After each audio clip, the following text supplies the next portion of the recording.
আসসালামু আলাইকুম, welcome two gram Bangla রান্নাঘর। চলে আসলাম একদম সাধারণ একটা রেসিপি শেয়ার করার জন্য আপনাদের সাথে। হয়তো বা অনেকে অনেক রকম করে পটলটা ভাজি করে খেয়ে থাকেন, তবে আমার মতো করে এরকম একবার হলো ট্রাই করবেন বাসাতে, আশা করি। আর আমি আস্ত কাস্ত রেখেই পটলটা ভাজি করবো, ভালো করে ভাবতাম, মানে উপরের পাতলা যে হালকা ছোকরাটা তুলে নিয়ে তারপর দুইটা সাইড থেকে একটু ফালি ফালি করে কেটে নিয়েছি। আর এরকম করে আস্তে আস্তেই থাকবে। তারপর ভালো করে পরিষ্কার করে ধুয়ে নিয়েছি। এ পর্যায়ে দিয়ে দিচ্ছি লবণ, হলুদের গুঁড়া, মরিচের গুঁড়া দিয়ে ভালো করে মেরিনেট করে দিচ্ছি। মেরিনেট করে 5 থেকে 10 মিনিট এটাকে রেস্টে রেখে দেবো। তারপর এটাকে ভালো করে একটু ভেজে নিতে হবে। আর আপনারা হয়তো ফালি ফালি করে কেটে নিতে পারেন, তবে আপনারা যার যার পছন্দ মতো আপনারা কাটতে পারেন। তবে আজকালকার বাচ্চারা একদম কিন্তু সবজি খেতে চায় না। সেক্ষেত্রে যদি একটু মানে সৌন্দর্য দেখলেই হয়তো ভালো লাগবে খেতে, এরকমটা আর কি বাচ্চারা মনে করে। সেক্ষেত্রে আমি এরকম একটু করে কেটেছিলাম যাতে দেখতে ভালো লাগে, বাবুর একটু খায়। এ পর্যায়ে আমি কিন্তু একটা কড়াই বসিয়ে চুলার উপরে তারপর দিয়ে দিলাম সামান্য পরিমাণে সয়াবিন তেল। আর এখন আগে থেকে মেরিনেট করা পটলগুলো এখানে দিয়ে দিচ্ছি। আর এটাকে ভালো করে তারপরে দিয়ে এখানে একটু ঢাকনা দিয়ে ঢেকে কিন্তু ভেজে নিতে হবে, এপাশ ওপাশ উল্টে ভেজে নিতে হবে। আর যেহেতু আমি আগলা চোকলাটা উঠাইছি, উপরের কিন্তু মোটা চোকলাটা পটলের সাথে থেকেই গেছে। পটলের চোকলাটা কিন্তু শক্ত হয়, সেজন্য একটু ঢাকনা দিয়ে ঢেকে তারপরে ভাজি করলে ভালো হবে, তাড়াতাড়ি সিদ্ধ হতে সাহায্য করবে। ঢাকনা ছাড়া ভাজি করতে পারেন, তবে তাড়াতাড়ি সিদ্ধ হবে না। এর জন্য আমি ঢাকনা দিয়ে ঢেকে তারপরে কিন্তু আমি পটলটাকে এপাশ ওপাশ উল্টে ভাজি করে নিচ্ছি।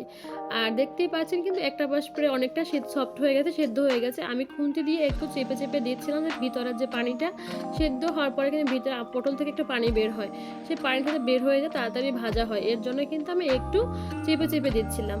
আবারও ঢাকনা দিয়ে একইভাবে কিন্তু ঢেকে তারপর উল্টো পাল্টে ভেজে নিব। আর আসলে এটা কিন্তু যে যেরকম করে মানে ভাজি করেন, অনেকে অনেক রকম করে ভাজি করেন, তবে আমার কাছে মনে হয় এরকম করে ভাজি করলে পটলটা খেতেও ভালো লাগে। আর মনে করেন দুই ফালি করে কাটিয়ে নিলাম বলে ভাজি করলে ও পটলটা মনে হয় যেন উপরটা মানে পুড়ে পুড়ে যায়, ভালো লাগে না খেতে। আর এরকম করে যদি ভাজি করেন, আমার কাছে মনে হয় ভিতরে যে মানে এটা মাংসের মতো যে অংশটা থাকে পটলের, ওটা না ভালো লাগে খেতে। আর পুড়ে গেলে সেটা খেতে ভালো লাগে না, একদম ভালো লাগে না, তিতা লাগে। এর জন্যই কিন্তু আমি পটলটা এরকম আস্তে আস্তে করে রেখেছি। এই পর্যায়ে কিন্তু আমি পটলটা কিছু পেঁয়াজ কুচি দিয়ে দিচ্ছি।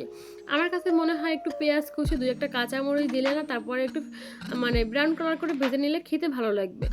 ভাজি জিনিসে একটু দিলে আমার কাছে মনে হয় ভালো লাগে, তবে আপনারা স্কিপ করতেও পারেন, আবার দিতেও পারেন, আপনাদের পছন্দ অনুযায়ী আপনারা করে নেবেন।